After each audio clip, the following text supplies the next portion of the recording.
Ana bu bizning sotuv ofisimiz va ikkita Hasan Husan binomiz, ya'ni Lesapark Avenue. Yonida esa kichkinagina bino bor. Yuringlar, ushbu bino haqida sizlarga ma'lumot berib o'taman. Ushbu 2 qavatli binoimiz yashash joyi bo'lyapti. Yuringlar, sizlarga qisqa qilib, obzor qilib binolarini va xonadonlarini ko'rsataman. Podyezdga kirishimiz bilan bu tarafda bir xona va 2 xonali xonadonimiz bor. Endi tepaga chiqamiz. Bu tarafda ham bir xonali va 2 xonali xonadonimiz bor. Bu tarafida esa naq 5 xonali xonadonimiz bor. Yuringlar, birgalashib ushbu xonadonni ko'rib chiqamiz. Kirishimiz bilan zal, kattagina hol, spalni, ichkarida ham spalni, oshxona va yana spalni, albatta ikkitadan sanuzli ham mavjud. Ana endi bir xonali xonadonni ko'rib chiqamiz. Qisqa va lo'nda qilib aytaman. Sanuzl, yotoqxona va oshxona.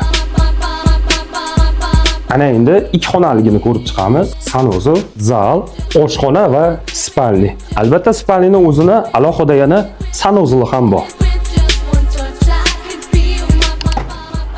Ko'rib turganlaringdek, ushbu xonalarimiz sotuvga chiqadi yaqinda va bu joyi ham shaxsiy parkovkaga ajratilgan. Bemalol kelib, mashinalaringni qo'yib, xonadonlaringga kirib ketsalaring bo'ladi. Agar sizlarga ushbu xonadonimiz ma'qul kelgan bo'lsa, bemalol sotuv ofisga kelib, savdolashib, ushbu xonadonimizni xarid qilishingiz mumkin. Albatta, naqd to'lovga chegirmamiz bor. Sizlarni sotuv ofisida kutib qolamiz. Hammaga rahmat.